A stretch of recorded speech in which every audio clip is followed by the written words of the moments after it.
Welcome to Rauta's Vinyl Week. Today I have a very special release which was already released during the spring of 2020. However, I kind of woke up late to this release and as such requested it late and as such came late. But like the saying goes, better late than never.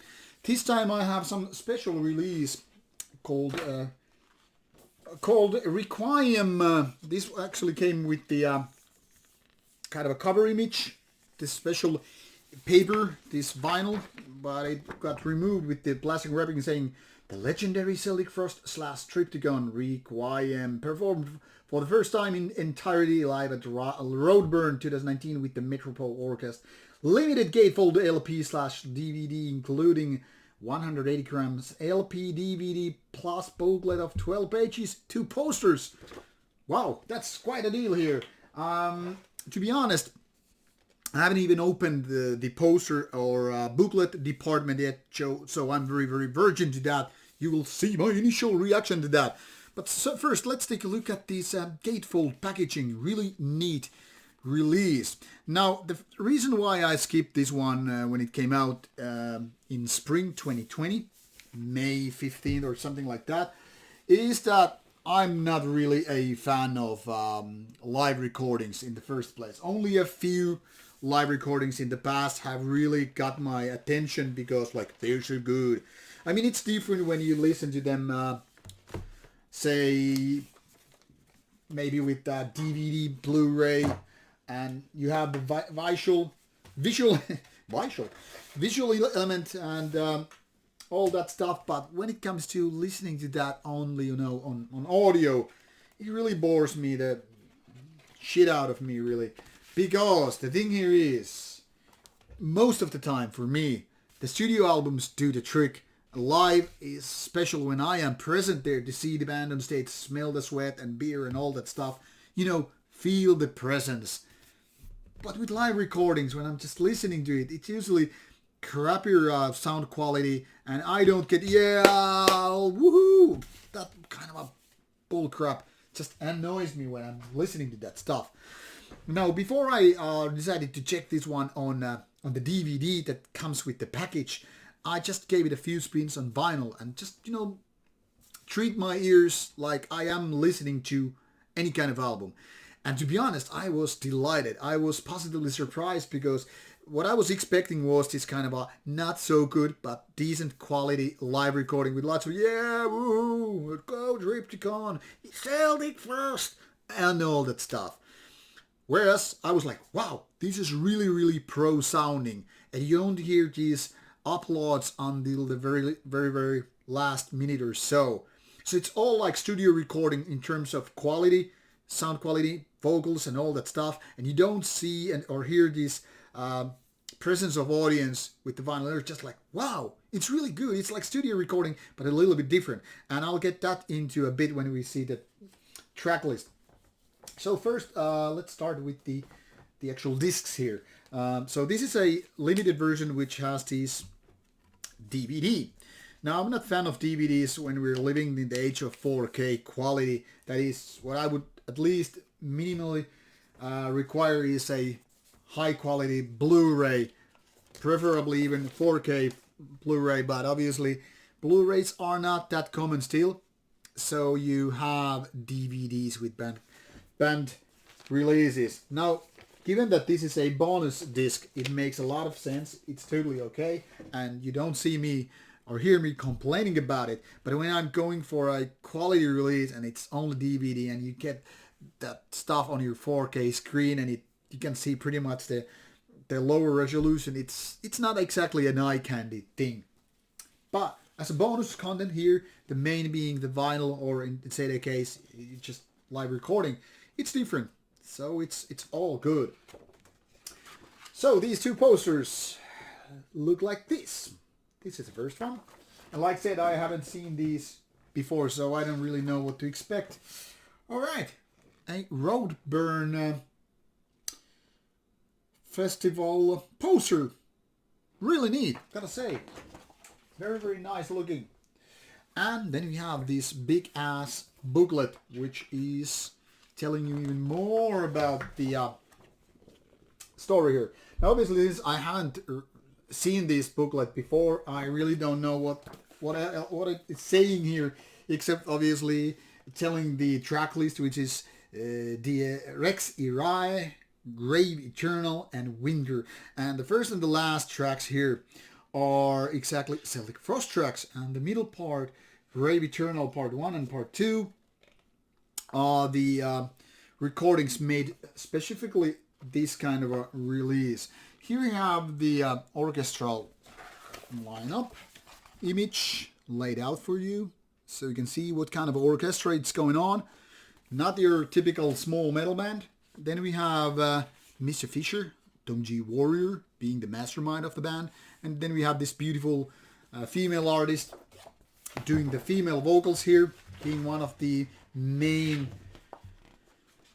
characters of the whole deal here. And then we have this kind of audience image, which gives you a little bit of information. Here we have this kind of a gratitude list.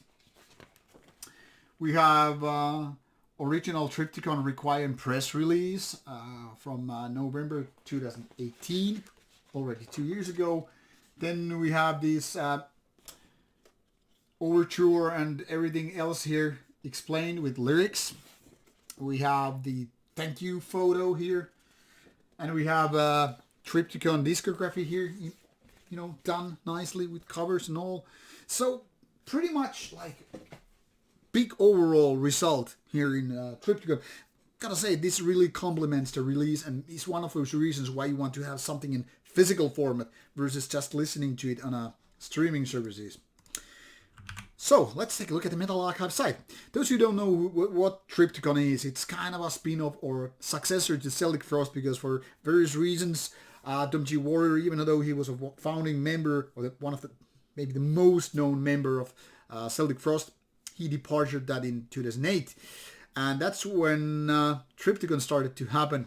Only 2 years later, the debut album came out. 4 years later, the second album. And since that, it has been rather silent, but I guess they were just planning for this Requiem with a lot of effort here. And here you can see pretty much how the track list is done. I mean, CD1 features 3 tracks, having this Celtic Frost as an opening track, and Celtic Frost Winter as the closing track, and between these two, there's this 30 minutes or so, being chapter 2, called Grave Eternal, which is done for this release only, I guess. And here you can see the actual lineup for the band, but obviously it's worth mentioning that we have this Savaheragi, the beautiful clean female vocalist here, and then we have obviously the orchestra, and we have a Finnish conductor Jukka Iisakkila doing and mastering the whole orchestra. So lots of people involved, big names and all that stuff. Now previously I don't know Savahiragi's work, but her voice is stunning, and she's clearly in the middle of all it. Now obviously Mr. Tom G. Warrior, Mr. Fisher that is, obviously is right there, but it's clear that all these band members are more or less on the sides, so they're not taking the middle stand, but the orchestra and female vocals are right there in the center. So it's a very different Triptykon experience from what you might have seen at your festivals or gigs, like I have seen it. And I know it's a good live band and works on albums too. So what makes this Requiem so special is that not only because it has these 30 minutes of a special track in the middle, but also because of orchestrations. And the style is rather interesting because, I mean, here it says it's gothic / doom / death / black metal. And while that kinda is true, given the old discography and all that stuff, with Requiem it could be safely say this is kind of orchestrated doom metal. There's very little black metal to be present in so many ways.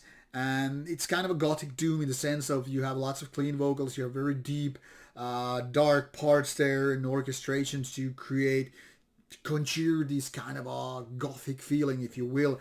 And it's very, very, very nicely done with great production values. And it's so different from the previous Roadburn lives, what I've heard. And that's one of the reasons why I'm not too keen about live recordings, because to be honest, even when you have a good band there, like Enslaved was participating in Roadburn, And the live recording by Enslaver was rather boring compared to their studio albums. So it seems like it's diluting that feeling for me anyway. If I'm like, hey, I know this is a great band live, I know it's a great band on albums, but when I hear a live recording, it doesn't feel like anywhere near to the studio albums or my personal live experiences. So that's why this was totally surprising me how much better this Requiem is. Not only because it features some unheard music, but because the production is so good and the vocals just so awesome. And I felt like, yeah, I should have been checking out this already in the spring 2020. So this definitely is one of the better live recordings throughout my personal history of going through metal lives and all that stuff. Now, I like that sometimes the band goes way beyond the borders what you might expect from a band that is put into these genres. For example, at some points when the live guitars and the female choirs are singing, it almost feels like you're experiencing a Pink Floyd thing. But then again, it quickly changes because of orchestral parts and these heavy metal riffs and all that stuff. So it's kind of like very, very unique experience on all in all. Now, obviously, I hope that I had been there back in when it was played live and recorded and all that stuff. But I'm kind of happy that this is one of those live albums that questions my own prejudice for live albums and proves me wrong in a way that, hey, you can actually do a really, really good live album and you don't even need the visual side of it. But then again, when I was watching the DVD, albeit I was working at the same time more like, yeah, I'm just making mental notes and all that stuff, because what happens on the stage is not too much to be seen on DVD. I mean, it's mostly just for curiosity. It's more like I said, a bonus CD or, well, DVD. You know, what matters is the music. What you see on stage is just, orchestral things happening and the band is playing. It's not like you see flying dwarves or naked ladies or Harley Davidson motorcycles, driven on the stage. Nothing really mind-blowing happens beyond playing instruments. And that's fine, but just saying that there is no mandatory visual side. You can just put the CD on or enjoy the vinyl, and that's pretty much all it takes to enjoy Requiem. The visual side is kind of a plus, but it can be also a down factor when it kind of strips you out of your imagination. So instead of, maybe closing your eyes and just listening to the music, when you actually see what's happening and you kind of see that the audience and everything there is kind of regular show, but with orchestra. And by regular show, I mean it's just playing the songs and that's it. So while there's nothing wrong with that, you don't necessarily need the visual side. So things like this is a nice bonus. It's definitely a nice to see at least once, but you don't miss out on much if you don't. Anyway, long story short, this is a good release. So definitely prejudice, forget all about it. Give it a chance and listen to it. I think it's a nice release. Very much worth going to my collection. I hope that clarifies that a bit. So, see you soon with more vinyl reviews coming your way. Take care.